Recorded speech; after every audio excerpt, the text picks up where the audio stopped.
इलाहाबाद में कैश के लिए बैंक के बाहर कोहराम। कैश नहीं मिलने पर हंगामा कर रहे 3 लोगों की कैशियर के हुंडों ने की जमकर पिटाई।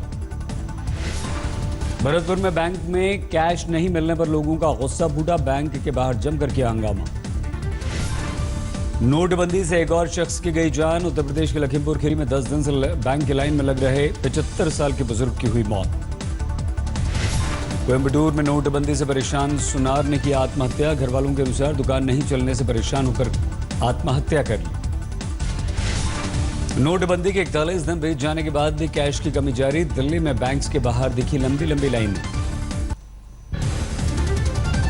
गुजरात के मोरबी में 29 लाख कैश के साथ पकड़े गए 12 लाख के नए नोट भी बरामद। मुंबई से सटे ठाणे में 23 लाख के नए नोट के साथ 2 गिरफ्तार। कमीशन लेकर पुराने नोट बदलने का है इन पर आरोप। मेरठ में घंटों लाइन में लगने के बाद भी लोगों को नहीं मिल रहा कैश। कई लोग सुबह से लाइन में दिखे। आगरा में भी कैश नहीं मिलने से परेशान दिखे लोग। कई एटीएम्स में लोगों ने की कैश नहीं होने की शिकायत। संभल में कैश नहीं मिलने से गुस्से में दिखे लोग। कई लोगों ने की एटीएम बंद होने की शिकायत। सूरत में चाय वाले से करोड़पति फाइनेंसर बने किशोर भजियावाला का शहर में बन रहा था आलीशान बंगला। 2000 करोड़ की काली कमाई के खुलासे के बाद काम हुआ ठप। दिल्ली के पांडव नगर में एटीएम में कैश डालने आई कैश वैन से 5 लाख रुपए की लूट। हवा में फायरिंग करते हुए लुटेरे हुए फरार। नोटबंदी का दिल्ली में एशिया की सबसे बड़ी मसाला मार्केट पर असर। खारी बावली में कारोबारियों ने कहा 60% कारोबार हुआ चौपट। अलवर में आज तक की खबर का असर। हरसौली में 4 दिन बाद पीएनबी बैंक से लोगों को पैसे मिलने लगे। झारखंड को कैशलेस बनाने के लिए रामगढ़ में बच्चों ने निकाली जागरूकता रैली। डीएम ने दुकानदारों को डिजिटल लेन देन की दी जानकारी। हरिद्वार में बीच सड़क धू कर जली कार। दमकल की 3 गाड़ी आने तक कार हुई खाक। अहमदाबाद के प्रहलाद नगर में कमर्शियल इमारत में आग से अफरा तफरी। कड़ी मेहनत के बाद 10 गाड़ियों ने आग पर काबू पाया। तेलंगाना के महबूब नगर में दिल दहला देने वाली वारदात। महिला को कुचलने के बाद 2 किलोमीटर तक शव को घसीटते हुए ले गई बेकाबू कार। अहमदाबाद में सीसीटीवी में कैद हुआ खौफनाक हादसा। रिवर्स करते समय 3 लोगों को कुचलने के बाद रिक्शा से टकराई कार। मुंबई के बैंड्रा में बाइकर्स गैंग के बीच रेसिंग के दौरान हादसा। आपस में टक्कर, 1 की मौत 2 घायल। कानपुर में बीजेपी की परिवर्तन रैली में नोटबंदी पर बोले मोदी 50 दिन बाद कठिनाइयां बढ़ नहीं पाएंगी। मोदी ने अपने भाषण में कहा सरकार का एजेंडा है काला धन और भ्रष्टाचार बंद हो। नोटबंदी को लेकर पीएम ने विपक्ष पर बोला हमला। कहा संसद की गरिमा को पहुंचाई चोट। पहली बार बेईमानों को बचाने के लिए संसद में लगे नारे। जौनपुर में नोटबंदी को लेकर राहुल ने पीएम मोदी पर बोला हमला। देश के 99% जनता नोटबंदी के खिलाफ। राहुल का मोदी पर आरोप। 2.5 साल में 1% अमीरों को दिया गया 60% धन। बैंकों में पुराने नोट जमा कराने के नियम में बड़ा बदलाव। 30 सितंबर तक सिर्फ 5000 रुपए के पुराने नोट ही आप कर सकेंगे जमा। 5000 से ज्यादा की पुरानी करेंसी पर पहले बैंक ऑफिसर करेंगे पूछताछ। उसके बाद ही बैंक में जमा हो सकेगी आपकी रकम। 5000 से ज्यादा के पुराने नोट तभी होंगे जमा जब आपका खाता होगा केवाईसी अपडेट। 23 दिसंबर के बाद 31 मार्च तक आरबीआई में जमा करा सकेंगे पुराने नोट, लेकिन वहां पहले होगी जांच पड़ताल। घरों में कैश रखने की सीमा पर सरकार कर रही है विचार। वित्त राज्य मंत्री अर्जुन मेघवाल का बयान। हो रही है जांच पड़ताल। रामपुर में निसंतान दंपत्ति का इलाज करने के बहाने महिला को प्रेम जाल में फंसाकर फरार हुआ तांत्रिक। 80,000 रुपए कैश गहने लेकर गायब। गाजीपुर में अवैध संबंधों के चलते युवक की हत्या। पुलिस ने 3 को गिरफ्तार किया। मेरठ में तैनात इंजीनियर आर के जैन के गाजियाबाद वाले घर पर छापा। करोड़ों की काली कमाई का अंदेशा। लखीमपुर खीरी में खेत गए किसान पर बाघ ने बोला हमला। शोर मचाने पर ग्रामीणों ने बचाई जान। सोनभद्र में यूपी सरकार की डायल 100 योजना की शुरुआत। 20 मिनट के अंदर पहुंचेगी पुलिस वैन। कानपुर में मोदी की रैली के विरोध में कांग्रेस ने मनाया काला दिन। प्रधानमंत्री का फूंका पुतला। फतेहपुर में युवक की हत्या पर बवाल। ग्रामीणों ने आरोपियों के घर फूंके। इलाके में तनाव। मिर्जापुर में हाईवे पर वाहनों को लूटने वाले गैंग का पर्दाफाश, 4 गिरफ्तार। फतेहपुर में नकली गुटखा फैक्ट्री का भंडाफोड़, 2 गिरफ्तार, फैक्ट्री संचालक हुआ फरार। फर्रुखाबाद में बीजेपी की परिवर्तन यात्रा की रैली के दौरान आपस में भिड़ गए कार्यकर्ता, जमकर नारेबाजी। बाराबंकी में चोरी की घटनाओं को अंजाम देने वाले 5 गिरफ्तार, लखनऊ समेत कई शहरों में पुलिस को थी इनकी तलाश। देवरिया में केंद्रीय मंत्री कलराज मिश्र के कार्यक्रम में सोते दिखे अधिकारी कैमरे में कैद। आगरा में सनसनीखेज वारदात, पत्नी ने पति पर अश्लील तस्वीर के जरिए बदनाम करने का लगाया आरोप। अमेठी में चेकिंग के दौरान एक कार से 525 कछुए बरामद, पुलिस को देख गाड़ी छोड़ फरार हुए तस्कर। अखिलेश के dream project Etawah safari park की शोभा बढ़ाने दिल्ली से मंगाए गए हैं सेना के 2 टैंक, अगले हफ्ते रेलवे का स्टीम इंजन भी आएगा। बुलंदशहर में कैश नहीं होने की वजह से एक शख्स की मौत, डीएम ने जांच का भरोसा दिया। मुजफ्फरनगर में एटीएम में कैश नहीं होने से खाली हाथ लौटे कुछ लोग, एटीएम कई दिनों से खराब। हापुड़ पर हाईवे पर लूट को अंजाम देने वाले गिरोह का पर्दाफाश, 4 गिरफ्तार। कुशीनगर में डायल 100 योजना की शुरुआत, गोरखपुर रेंज की डीआईजी के भाषण में जमकर हुई शेर व शायरी। चित्रकूट में गोप्पा यादव गैंग का आतंक, चुनाव के दौरान फरमान नहीं मानने पर युवक को मार डाला। जयपुर में 5 साल की मासूम से दुष्कर्म, घर के बाहर खेल रही बच्ची को टॉफी दिलाने के बहाने पड़ोस का दरिंदा अपने साथ ले गया। भरतपुर में 9 साल की मासूम से गैंगरेप की कोशिश, विरोध करने पर दरिंदे ने गला घोंटकर मार डाला। झालावाड़ में घर में घुसकर नाबालिग लड़की से रेप, पुलिस ने आरोपी को गिरफ्तार किया। धौलपुर में गाड़ी से भारी मात्रा में विस्फोटक बरामद, 1 गिरफ्तार। फतेहपुर शेखावटी में सर्दी का सितम, रविवार को सीजन की सर्दी का सबसे सर्द दिन, 1.2 डिग्री पहुंचा न्यूनतम तापमान। गुड़गांव में दिल दहला देने वाली वारदात, बहन की बेइज्जती का बदला लेने के लिए युवक ने 2.5 साल की मासूम पर फेंक दिया तेजाब। आरोपी की बहन और बच्ची की मां का कुछ दिनों पहले हुआ था झगड़ा, घायल बच्ची अस्पताल में भर्ती। गुड़गांव की 9वीं की छात्रा को पड़ोस में रहने वाले दरिंदे ने बनाया अपनी हवस का शिकार, गिरफ्तार। दिल्ली के विश्वविहार में चोरों ने दुकान का शटर तोड़ चुराया हजारों का सामान, पुरानी करेंसी छोड़ 50 और 100 के साथ 40,000 रुपए कैश लेकर हुए फरार। नजीब के गायब होने के 64 दिन बाद जेएनयू कैंपस में दाखिल हुई पुलिस, खोजी कुत्तों की ली गई मदद।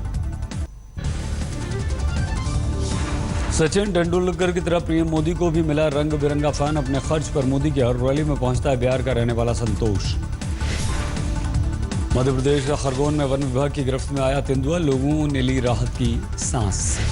अलवर में बेकाबू ट्रक ने बाइक सवार को कुचला, हादसे में युवक की मौके पर मौत। ग्वालियर में पुलिस से बचकर भाग रहे युवक की नदी में डूबकर मौत, ग्रामीण लोगों ने पुलिस पर किया पथराव। 100% कैशलेस हुआ बीकानेर रेलवे स्टेशन, यात्रियों के लिए लगाई गई पीओएस मशीनें। कोलकाता में 9वीं की छात्रा से छेड़खानी करने वाला ओला कैब ड्राइवर गिरफ्तार, 1 की तलाश जारी। दक्षिण 24 परगना में एक महिला के दोस्त ने उसके बेटे की हत्या कर दी, युवक ने मां से मेलजोल का किया था विरोध। कोलकाता के सॉल्ट लेक में चल रहे सेक्स रैकेट का भंडाफोड़, 2 महिलाओं समेत 3 गिरफ्तार। 24 परगना में रेप का मुकदमा वापस नहीं लेने पर पीड़ित पर टूटा दबंगों का खैर, पंचायत के आदेश पर जमकर पिटाई। दक्षिण 24 परगना में कोहरे के कारण बस और ट्रक में भिड़ंत, 20 लोग घायल। किशनगंज में बजरंग दल के कार्यकर्ताओं का ममता सरकार के खिलाफ प्रदर्शन, बसों पर पोत दी काले। खगड़िया में 4 लाख के गांजे के साथ महिला गिरफ्तार, पति भागने में कामयाब। नालंदा में एटीएम में आग से अफरा तफरी, दमकल की 2 गाड़ियों ने मौके पर पहुंचकर बुझाई आग।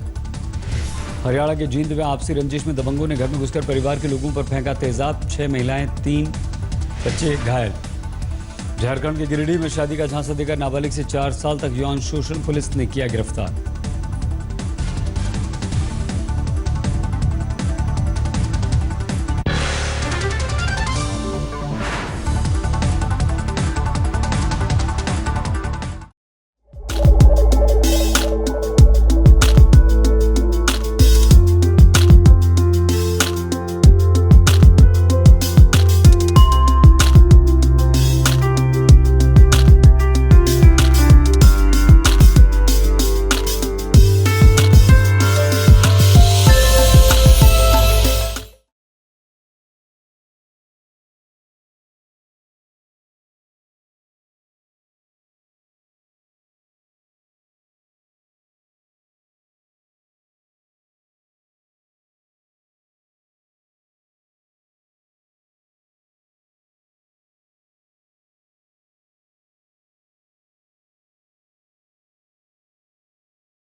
नमस्कार, आप देख रहे हैं स्पेशल रिपोर्ट सीधे लखनऊ से, क्योंकि प्रधानमंत्री नरेंद्र मोदी ने मांगे थे 50 दिन।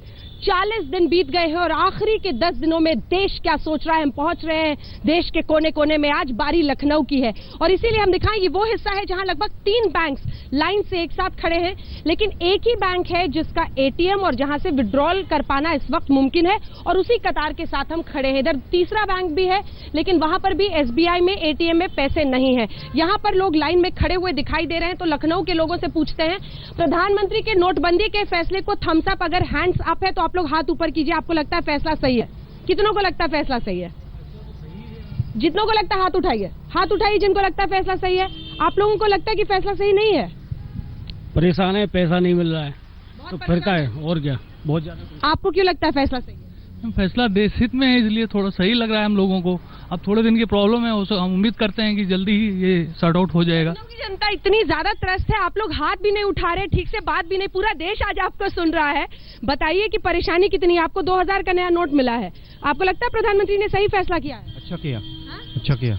दिक्कत हो रही है, नहीं हो रही? अब 10 दिन बाकी दिक्कतें थी, दिक्कतें अब खत्म हो रही हैं और बाकी जो दिन बचे हुए हैं वो खत्म हो जाएंगी दिक्कतें। परेशानी कम हुई है या बढ़ी है, इतना तो बता दीजिए, थोड़ा जोश दिखा दीजिए लखनऊ की तरफ से। जो परेशानियां हैं वो बढ़ रही हैं या घट रही हैं? परेशानियां घट रही हैं। घट रही हैं, पहले से घटी हैं? घटी हैं, बहुत बहुत ज्यादा घटी हैं, क्योंकि देश को मतलब कि आगे ले जाने के लिए थोड़ा सा परिश्रम तो करना पड़ेगा, मेहनत तो करना पड़ेगा। आप मुस्कुरा रहे हैं या दुखी हैं? नहीं मैम, लखनऊ में कहा जाता है कि लखनऊ आए हैं तो मुस्कुराइए, आप लखनऊ में हैं, हाँ? तो खुश हैं या दिक्कत बहुत ज्यादा हो गई है? मैम बहुत ज्यादा। जी जी जी मैम दिक्कत बहुत बढ़ गई है, परेशानियां ज्यादा हो रही हैं और एटीएम कम हो रहे हैं। एटीएम में पैसा नहीं मिल रहा है, लोगों में दिक्कत है। हमारे साथ इधर एक लड़की, इससे पहले कि आपको अपनी ये रिपोर्ट दिखाएं कि इस मुद्दे पर सियासत कैसे चल रही है, कैसे प्रधानमंत्री नरेंद्र मोदी भी उत्तर प्रदेश पहुंचे हैं और कानपुर में जमकर दहाड़े हैं वो विपक्ष के खिलाफ। राहुल गांधी उन पर हमला बोल रहे हैं, लेकिन उससे पहले ये पहुंची थी बगल वाले एटीएम में और वहां पर पैसा नहीं है। दिक्कत हो रही है कैश नहीं होने की वजह से? मैम थोड़ी सी है जरूर, लेकिन जैसा कि सब हमेशा चिल्लाते हैं कि भ्रष्टाचार खत्म करो, तो कोशिश तो उसी की जा रही है ना। तो अब हम फिर से कह रहे हैं कि इतनी दिक्कतें हैं तो दोनों चीज एक साथ कैसे हो सकती है, तो थोड़ी तो दिक्कत का सामना करना पड़ेगा, फिर उसके बाद सब नॉर्मल हो जाएगा। चलिए, लखनऊ की आवाज और लखनऊ की आवाज के साथ आपको दिखाते हैं देश की सियासत की आवाज। प्रधानमंत्री नरेंद्र मोदी ने कहा है काले धन और भ्रष्टाचार से लड़ाई करनी है, तो मैं चाहता हूं भ्रष्टाचार बंद, विपक्ष चाहता है संसद बंद। राहुल गांधी भी जमकर दहाड़े प्रधानमंत्री के खिलाफ। देखिए,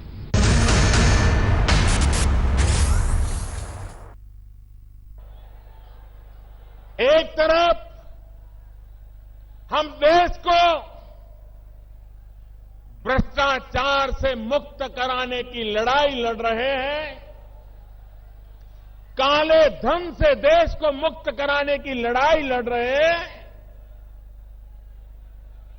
हमारा एजेंडा है भ्रष्टाचार बंद हो, हमारा एजेंडा है काला धन बंद हो। नरेंद्र मोदी जी को मालूम है कि ज्यादा से ज्यादा काला धन विदेशी बैंक अकाउंट्स में है। नरेंद्र मोदी जी को मालूम है कि ज्यादा से ज्यादा काला धन 1% लोगों के पास है, 50 परिवारों के पास है, 99% लोगों के पास नहीं है। नरेंद्र मोदी जी को मालूम है कि सिर्फ 6% काला धन कैश में है। देश आज 2 हिस्सों में बटा हुआ है। एक तरफ मुट्ठी भर वो नेता है जो काले धन को, भ्रष्टाचार को, बेईमानी को बचाने में लगे हुए हैं, और दूसरी तरफ पूरा हिंदुस्तान है जो ईमानदारी के रास्ते पर चलने के लिए कुछ भी सहने को तैयार है। टीवी पे आते हैं मोदी जी, लाखों रुपए जो लगते हैं, क्या वो हिंदुस्तान का किसान देता है? क्या हिंदुस्तान का मजदूर देता है उनको पैसा? नहीं।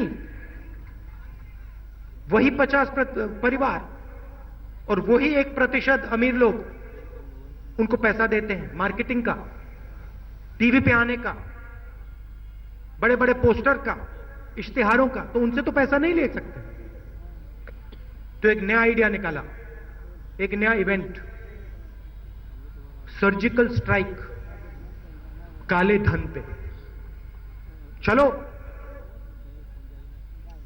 सर्जिकल स्ट्राइक करते हैं। जिन्होंने गरीबों का लूटा है वे आज परेशानियां झेल रहे हैं, रास्ते खोज रहे हैं। गरीबों के घर जाकर के कतार लगा के खड़े हो गए थे कि मेरे पैसे हैं, कुछ तुम रख लो।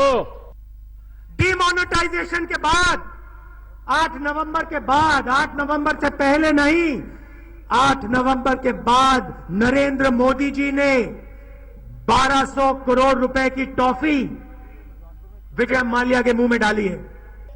मैं जरा हमारे विरोधियों से कुछ सवाल पूछना चाहता हूं। एक तरफ वो कहते हैं कि लोगों का बैंक में खाता ही नहीं है, खाता ही नहीं है। दूसरी तरफ कहते हैं कि लोग बैंक में पैसे लेने, गरीब आदमी जाता है उसको पैसा नहीं मिलता है। भाई एक चीज तो सच बताओ, एक तरफ कहते हो गरीब का खाता नहीं, दूसरी तरफ कहते हो गरीब पैसे लेने जाता है मिलता नहीं। जनता को गुमराह करने के लिए झूठ क्यों बोलते हो? भाइयों बहनों, अब तो वक्त वो आया है कि हाथ लगाए बिना भी मोबाइल फोन से रुपयों का कारोबार किया जा सकता है। किसान, मोदी जी किसान बीज और खाद चेक से नहीं खरीदता है, क्रेडिट कार्ड से नहीं खरीदता है, कैश में खरीदता है। उसका कैश आपने जला दिया, उसकी जिंदगी आपने बर्बाद कर दी। मोदी जी, मजदूर जब काम करता है, जब उसे पैसा मिलता है, उसे पेटीएम के द्वारा पैसा नहीं मिलता है, उसको मोबाइल फोन से पैसा नहीं मिलता है, उसे कैश में पैसा मिलता है। उसको आपने जला दिया। जो देश नौजवान हो,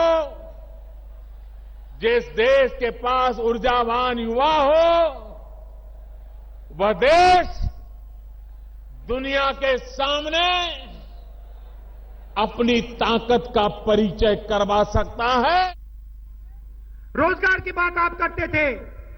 2 करोड़ युवाओं को मैं रोजगार दूंगा, हर साल 2 करोड़ युवाओं को रोजगार दूंगा। देने की बात छोड़ो, आपने सबसे छीन लिया रोजगार। करोड़ों युवाओं से आपने उनका भविष्य छीन लिया, बर्बाद कर दिया आपने उनको। नए नियम और कानून भी बार बार लाए जा रहे हैं। अब ये नया कानून जिसके तहत आप पुराने नोट जो आपके थे उसके सिर्फ 5,000 तक जमा कर पाएंगे। अगर 5,000 से ज्यादा करना है तो सारा पैसा एक बार में करना होगा, एक बार में करेंगे। अगर बहुत ज्यादा अमाउंट हुआ तो फिर पूरी जांच होगी कि आपका ये पैसा और उसका सोर्स क्या है। बहुत सारे नियम कानून, अब एक बार फिर से कुछ नए लोग इसमें शामिल हो गए। कई बार जो नियम और कानून थे ना कि आप इतना निकाल सकते हैं, अब इतना डाल सकते हैं, वो बदले गए। इससे परेशानी हुई क्या आपको लगता है? हाँ, परेशानी हुई।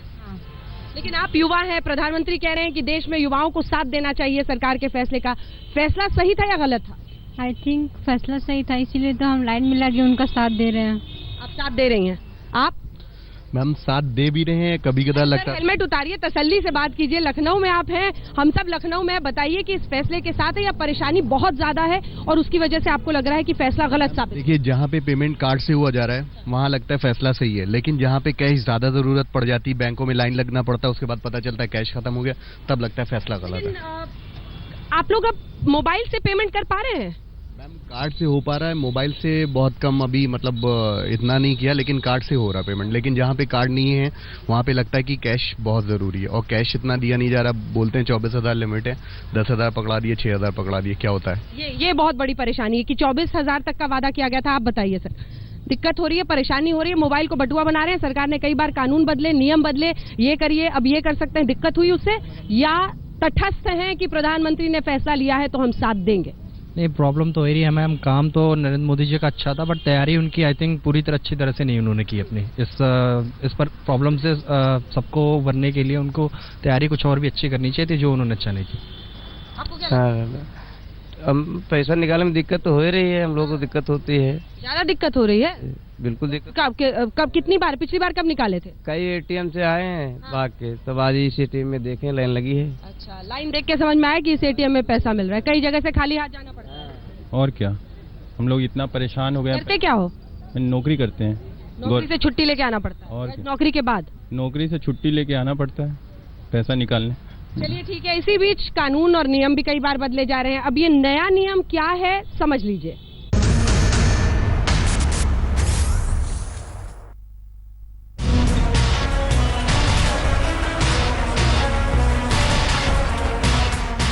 अपने खाते में 1000 और 500 रुपए के पुराने नोट जमा करने वालों पर सरकार ने नए नियम बनाकर शिकंजा कस दिया है। आखिरी 10 दिनों में एक अकाउंट होल्डर अब खाते में 5000 रुपए तक के पुराने नोट ही जमा करवा सकता है। नोटबंदी के बाद से अब तक लगातार सरकार के पास ऐसी रिपोर्ट आ रही है कि काले धन के ठेकेदारों ने इस योजना को फेल करते हुए बीच के कुछ ऐसे रास्ते निकाल लिए हैं जिनसे आम आदमी को नुकसान हो रहा है और काला धन रखने वालों को मुनाफा। इसी के चलते सरकार लगातार अपनी समीक्षा कर रही है और कुछ ऐसे कदम उठा रही है जिनसे इन लोगों पर शिकंजा कसा जा सके। 5000 की डिपॉजिट लिमिट तय करना भी इसी प्रक्रिया में उठाया गया एक कदम है। नोटबंदी के बाद से सरकार लगातार नियमों में फेरबदल कर रही है। अब वित्त मंत्रालय ने 1000 और 500 के नोट जमा करवाने के लिए नई शर्तें रख दी। इनके मुताबिक 30 दिसंबर तक अब बैंक खाते में 5000 रुपए ही जमा करवा पाएंगे। 5000 रुपए से ज्यादा अगर जमा करवाते हैं तो इसके लिए जांच से गुजरना होगा। 2 बैंक अधिकारी अकाउंट होल्डर से करेंगे पूछताछ। बैंक अधिकारी पूछेंगे कि अब तक क्यों जमा नहीं करवा पाए थे पुराने नोट। संतोषजनक जवाब मिलने के बाद ही 5000 से ज्यादा रुपए जमा करने की इजाजत मिलेगी। 5000 रुपए से ज्यादा रकम सिर्फ केवाईसी वाले अकाउंट में ही जमा हो पाएगी। वित्त मंत्रालय की ओर से साफ कर दिया गया है कि प्रधानमंत्री गरीब कल्याण योजना के तहत धन जमा करवाने की कोई सीमा नहीं होगी। इस नए नियम के जरिए सरकार ने अब खातों में पैसा जमा करवाने की जवाबदेही बैंकों के ऊपर ही डाल दी है। आम व्यक्ति के पास तो इतनी संख्या में वो नोट नहीं है। ये उनके लिए पास है समस्या जो इनके पास अभी भी जो अपने इन नोटों की व्यवस्था नहीं कर पाए हैं। तब वहाँ एक ऑब्जर्वेशन लिया गया कि कुछ लोग ऐसे हैं जो कल भी जमा करा रहे थे, आज भी जमा करा रहे हैं। अब उनको पूछा तो हम कल भी जमा कराएंगे। अच्छा, तो आप अगर है पैसा तो एक साथ जमा करा दीजिए ना, दैट इज द इशू। सरकार को यकीन है कि इस नियम के बाद ज्यादा रकम जमा करवाने वालों पर नजर रखी जा सकती है। साथ ही अवैध धन को बैंकों में जमा होने से रोका जा सकेगा। लेकिन विपक्ष इस फैसले पर सवाल खड़े कर रहा है। और आज ये नया नीतिगत दिवालियेपन वाला मोदी सरकार का फरमान दर्शाता है कि ना सरकार की कोई दशा है, ना दिशा, ना नीति है और ना नियत। 8 नवंबर को नोटबंदी के ऐलान से लेकर अब तक 40 दिनों में बैंकों में पैसा जमा करने और निकालने को लेकर एक के बाद एक कई नए नियम आए तो कई नियम बदले गए। कभी काला धन को लेकर तो कभी लोगों की परेशानियों को लेकर। अब इस नए नियम के बाद सरकार को उम्मीद है कि बैंकों के आगे लगी कतारें छोटी हो जाएंगी। रीमा पाराशर के साथ अशोक सिंघल, दिल्ली आज तक। ये वाली खबर तो और भी शायद नई है और उसको अलग तरीके से देश में देखा जाएगा, क्योंकि वित्त राज्य मंत्री की तरफ से ऐसे संकेत मिल रहे हैं कि आप अपने घर में कितना कैश रख सकते हैं उसका लिमिट तय किया जाएगा। मतलब आप 5000 घर में रखेंगे, आप 10,000 रखेंगे या 7,000 रख पाएंगे, ये अब सरकार आपको बताएगी। अच्छा फैसला होगा। जो लोग मानते हैं कि ये सही फैसला होगा काले धन को रोकने के लिए, हाथ उठाइए। 1 2 लगभग 10-15 लोग हैं। आप लोग नहीं मानते ये सही फैसला होगा? मतलब घर में आपके कितना पैसा ये सरकार ना तय करे? हाँ, आई थिंक सरकार के ऊपर नहीं डिपेंड करना चाहिए। ये तो हमारी अपनी सोचे कि कब क्या जरूरत पड़ जाए, कितनी चीजों की जरूरत पड़ जाए, उस हिसाब से हमें रखना चाहिए। ठीक है, लखनऊ में सियासी संग्राम छिड़ने वाला है, चुनाव होने वाले हैं। लखनऊ की बात हम सुना रहे हैं देश को, लेकिन आप सुनिए वित्त राज्य मंत्री का इस पर क्या कहना है। अर्जुन मेघवाल से बात की हमारे सहयोगी अशोक सिंघल ने।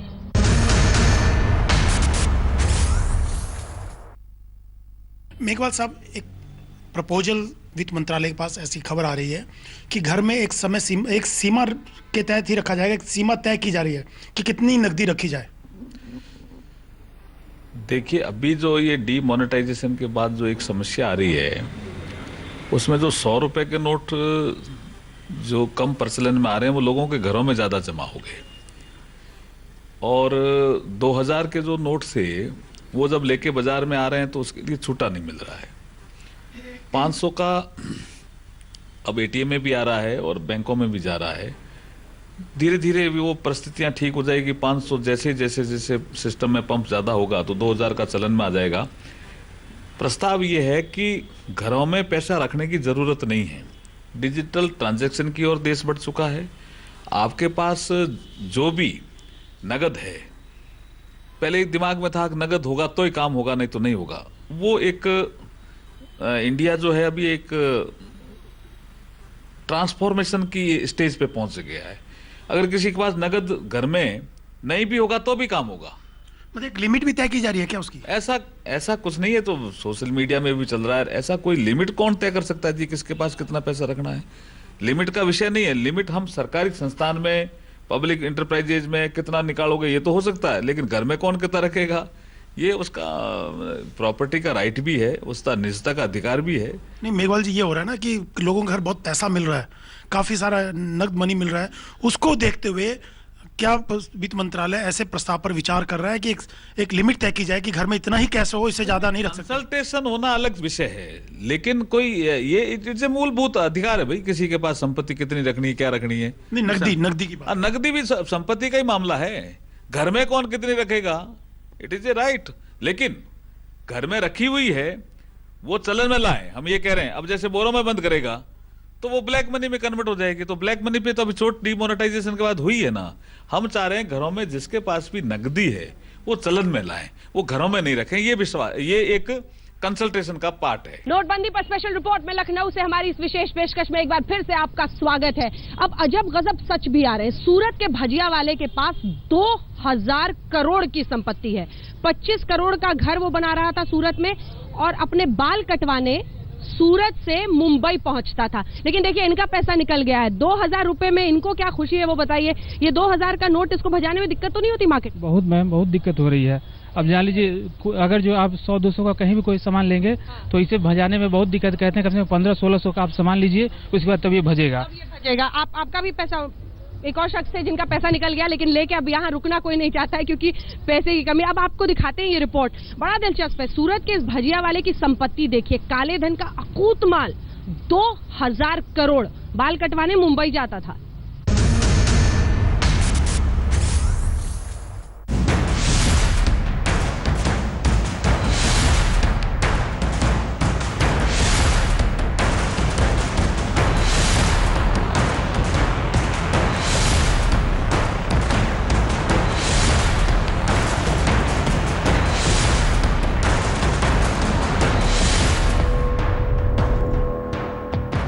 साल पहले चाय वाला,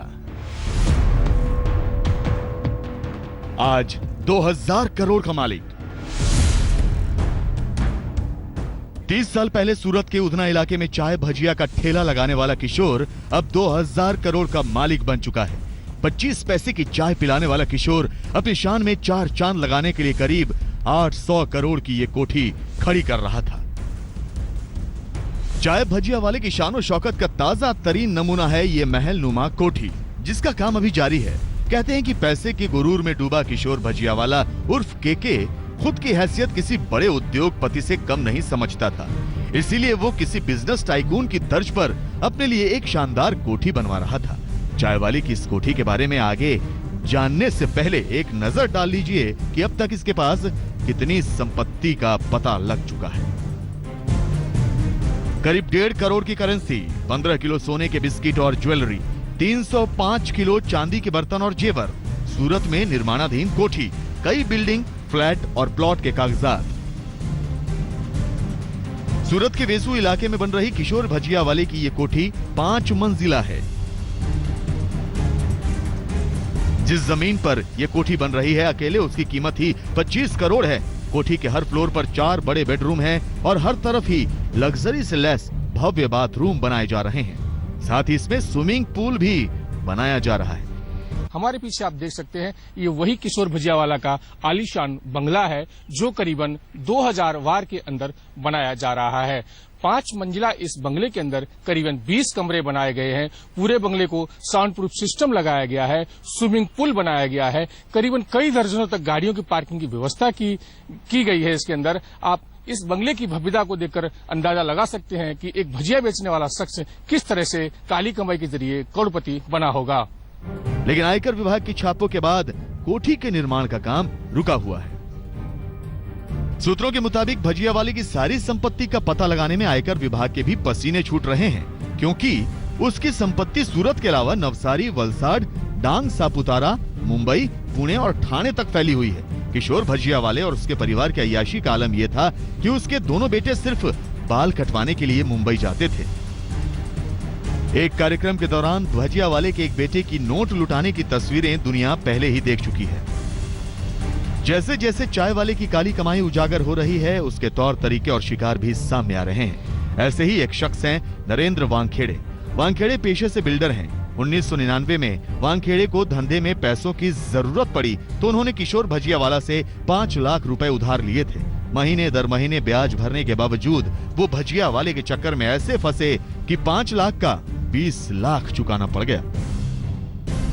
उनका 5 लाख रुपया था। इवन में उनके ब्याज के तरफ में उनका जो शोरूम है ये चौटा पुल में, वो उसका रिपेयरिंग भी मैंने ही किया था वो ब्याज में। और दूसरा मेरा जो 4 फ्लैट है विनायक जी कॉम्प्लेक्स जो मैंने खुद बनाया हुआ था, उसमें 4 फ्लैट उनको लिख के दे दिया। 5 लाख के एवज में मैंने 20 लाख का फ्लैट उनको लिख के दे दिया था। उन्होंने बहुत सारा मेरे से ब्याज लिया है और बहुत मेरे को परेशान किया है मानसिक तौर से। नरेंद्र भाई जैसे न जाने कितने परिवारों की मजबूरी का फायदा उठाकर काले धन का कुबेर बना किशोर भजियावाला अब जाकर कानून के शिकंजे में फंसा तो इसके सताए हुए लोगों के कलेजे को ठंडक मिल रही है। गोपी गांगर के साथ संजय सिंह राठौर, सूरत आज तक। यहाँ लोग लाइन में खड़े हैं लखनऊ में, लेकिन इस सूरत के भजियावाले को देखिए। 30 साल पहले 25 पैसे उधना इलाके में सूरत के ये चाय बेचता था, वहां से शुरुआत की थी। और आज देखिए किस तरह की जिंदगी जी रहा है। अंदाज, तेवर सब निराले। इनकम टैक्स अधिकारी भी आश्चर्यचकित रह गए।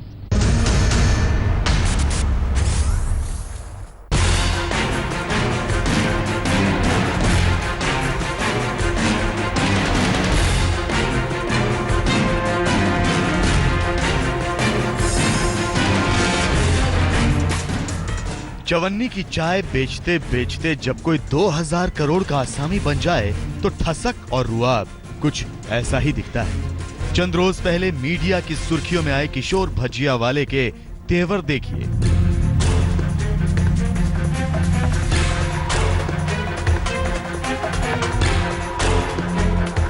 बीते बुधवार को पहली बार इनकम टैक्स ने भजियावाले से लंबी पूछताछ की थी, लेकिन किशोर भजियावाला जब बाहर निकला तो चेहरे पर शिकन भी नहीं थी। मीडिया कैमरों ने उसे घेर लिया, लेकिन चारों ओर से चमचमाती लाइट्स के बावजूद भजियावाले ने पूरे इत्मीनान से सिगरेट निकाली और बेफिक्री से धुआं उड़ाते हुए बिना किसी सवाल का जवाब दिए अपनी गाड़ी में बैठा और निकल गया।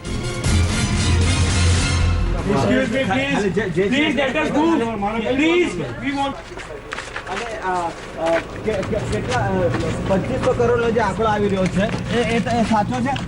આ ખોટો છે।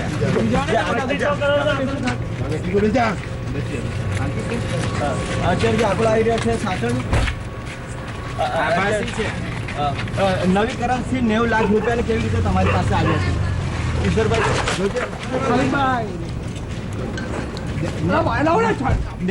90 લાખ રૂપિયાની કરન્સી તમારી પાસે કેવી રીતે આવી હતી અત્યાર સુધીમાં? 90 लाख रुपए की करंसी केवी रीते आई थी किशोर भाई? दरअसल इस ठसक के पीछे एक खास वजह है।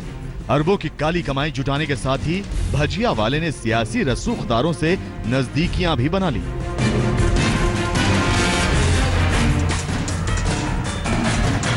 तस्वीरें इसकी गवाह हैं।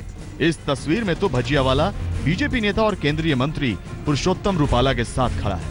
कहा यह भी जाता है कि उसके बीजेपी समेत तमाम पार्टियों के बड़े नेताओं से भी अच्छे रिश्ते हैं। इन्हीं सियासी ताल्लुकात के बूते किशोर भजियावाला ऐसे तेवर के साथ मीडिया के सामने आया। 2500 કરોડ જે આંકડો આવી રહ્યો છે એ સાચો છે? ये समझना भी जरूरी है कि चाय भजिया बनाते बनाते ये किशोर उर्फ केके काली कमाई का कुबेर कैसे बन गया। कहा यह जाता है कि चाय के धंधे में थोड़ा बहुत पैसा जुटाने के बाद भजिया वाले ने सब्जी और फेरी वालों को ब्याज पर पैसे देने शुरू किए। वो जरूरत के मुताबिक 5 से 10% रोजाना ब्याज पर उधार देता था, यानी सुबह किसी को 100 रुपए दिए तो शाम को पैसा लौटाने वाला 110 रुपए देता था। ब्याज का धंधा बढ़ने पर किशोर ने बिल्डरों, बड़े दुकानदारों और कारोबारियों को फाइनेंस करना शुरू कर दिया। माना जाता है कि ब्याज पर ब्याज लगाते लगाते किशोर रोजाना 7 करोड़ रुपए की कमाई करने लगा था। किशोर का तरीका ऐसा था कि उसकी सूदखोरी के जाल में फंसा शख्स पानी तक नहीं मांगता था। वो जरूरतमंदों को पैसा देने के लिए उनकी प्रॉपर्टी तक लिखवा लेता था।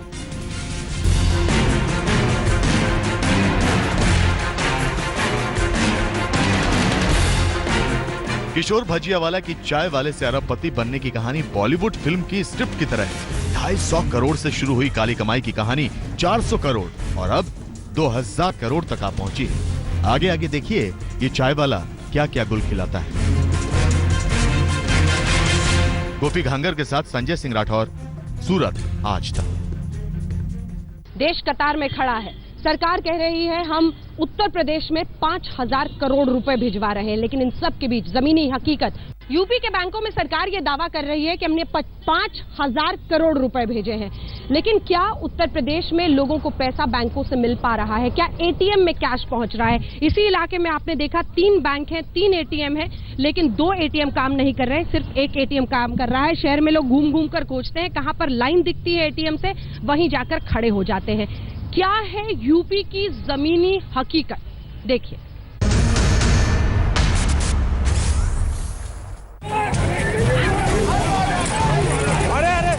ये नोटबंदी के 41वें दिन की तस्वीर है। इलाहाबाद में बैंक की लाइन में लगे लोगों के सब्र का पारा छलका तो ये हाल हुआ। बैंक कर्मचारियों और ग्राहकों में बीच सड़क पर जूतम पैजार हो गई। मैं हटा रहा था तो हमको मारा गया है कि मुझको मार रहे और मत मारो। कौन मारा था? बैंक के लोग मारे हैं। नोटबंदी के 41वें दिन करीब करीब पूरे यूपी में कतार ही कतार दिखी। बैंक और एटीएम से अपने पैसे निकालने के लिए लोग बेचैन और परेशान नजर आए। नोटबंदी की 50 दिनों की मियाद में अब 10 दिनों का वक्त बचा है। बावजूद इसके कतार फिलहाल कम होती नहीं दिख रही। यहाँ इस वक्त गोमती नगर के एक एटीएम के बाहर लोगों की लाइन लगी है। हालांकि नोट के नाम पे सिर्फ 2000 के नोट यहाँ पर मिल रहे हैं। छुट्टे का भी प्रॉब्लम है। कतार कुछ कम हुई है, लेकिन अभी आराम तो नहीं है। कायदे में 5000 रुपए की लिमिट कम से कम करनी चाहिए। सर सिर्फ यहाँ लखनऊ में 2000 मिल रहे हैं और सबसे बड़ी बात यह है कि अगर इनको ये दिक्कत कम करनी है तो मेनली इनको बैंकों में पीओएस की सुविधा उपलब्ध करानी चाहिए। मुझे लगता है कि कम परेशानी कम होगी और इस कतार में भी ज्यादा लोग नहीं खड़े हैं। कानपुर में आज पीएम मोदी की रैली थी। यहाँ पर बैंक और एटीएम का हाल बाकी जगहों से जुदा नहीं है। मोदी की रैली ग्राउंड से कुछ ही दूर आंध्रा बैंक का ये ब्रांच भी है, एटीएम भी है। एटीएम ठप पड़ा है जिसमें कोई पैसे नहीं निकल रहे हैं। ब्रांच में कुछ लोगों को पैसे जरूर मिल रहे हैं, लेकिन 24,000 रुपए की जो लिमिट है वो किसी को नहीं मिल रहा है। क्या ऐसी हालत है, पूछते हैं बैंक के मैनेजर केवी सिंह साहब से। मैनेजर साहब ये बताइए कि क्यों आप पैसे नहीं दे पा रहे हैं? 24,000 पैसे एक्चुअली हम लोगों को कम मिल रहे हैं। रीजन ये है कि उसके साथ कॉइन्स, 100 रुपए के पुराने नोट, 10-20 के नोट ये दिए जा रहे हैं। वही हम कस्टमर को बांट रहे हैं और उन नोटों की पोजीशन ऐसी नहीं है कि उनको एटीएम में डाला जाए। सिर्फ बैंक और एटीएम ही नहीं, नोटबंदी से मुश्किलें और भी हैं। हापुड़ के सब्जी किसानों की फसल तैयार है, लेकिन कोई कौड़ियों के मोल भी खरीदने को तैयार नहीं। खेती की स्थिति इस वक्त जो है, जो पहले आलू रखा हुआ है कोल्ड स्टोर में हमारा 2000 कट्टे रखा हुआ है, वो नोटबंदी के कारण जो है बिक नहीं पा रहा है। 41 दिन बाद भी नोटबंदी के हालात सामान्य होते नजर नहीं आ रहे। अब बाकी बचे 9 दिनों में कोई चमत्कार ही मुश्किलों से निजात दिला सकता है। सबसे दुखदाई तस्वीर यूपी के लखीमपुर खीरी में दिखी। पिछले 10 दिनों से कैश निकालने बैंक आ रहे 75 साल के एक बुजुर्ग की कैश की कतार में मौत हो गई। हापुड़ से अहमद अजीम, लखनऊ से कुमार अभिषेक और कानपुर से बालकृष्ण के साथ आज तक ब्यूरो। लखनऊ से स्पेशल रिपोर्ट में इतना ही। देश दुनिया की बाकी खबरों के लिए आप देखते रहिए आज तक।